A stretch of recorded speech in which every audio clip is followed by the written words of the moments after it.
بسم الله الرحمن الرحيم.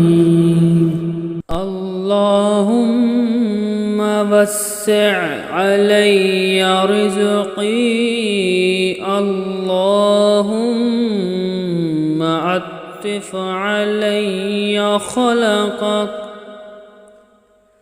علي خلقك كما سلت وجهي عن السجود لغيرك، فصنه